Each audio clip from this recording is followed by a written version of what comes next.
हजरत शेख सादी का नाम अल्लाह के बहुत बड़ी मशहूर किताब है उनकी गुलिस्तान सादी। हजरत शेख सादी तहरीर फरमाते हैं कि एक बार मेरे पैर का जूता गायब आया। जूता गायब।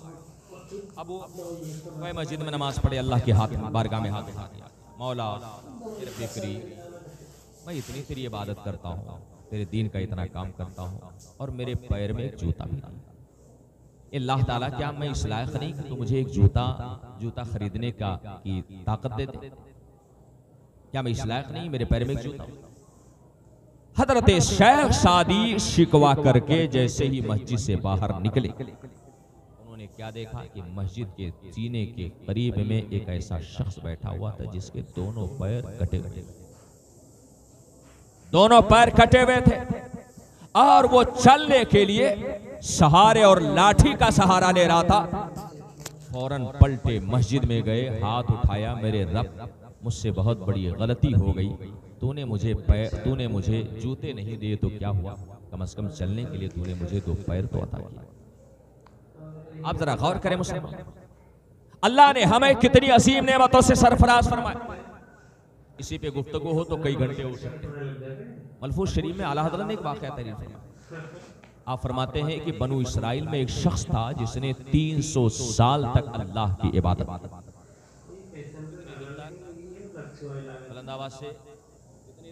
300 साल तक अल्लाह की इबादत, समंदर के साहिल पर खड़े होकर के उसने रुकू किया, सजदा किया, कादा किया, क़याम किया, तस्बीह पढ़ी, अल्लाह की तकबीर बयान की और 300 साल तक उसने अल्लाह की इबादत में अपनी जिंदगी गुजारी। और जब मौत का फरिश्ता आया तो अल्लाह की बारगाह में अर्ज़ किया, मौला 300 साल की इबादत का वास्ता, ये अल्लाह मुझे मौत इस हालत में आए कि मेरा सर सजदे में हो और जबान पर तेरी तस्बीह का कलमा जाए। अल्लाह ने फरमाया चल तेरी ये ख्वाहिश भी पूरी। आप उसने सजदे में सर रखा, इधर रूह जिस्म से परवास कर गई। आला हजरत फरमाते हैं क़यामत के दिन वो इस हाल में उठाया जाएगा कि उसका सर सजदे में होगा और ये दुनिया का सबसे तवील तरीन सजदा है जो उस इंसान ने अपनी जिंदगी से लेकर के क़यामत तक किया। क़यामत के दिन वो शख्स हाजिर होगा, अल्लाह फरमाएगा कि इसे मेरे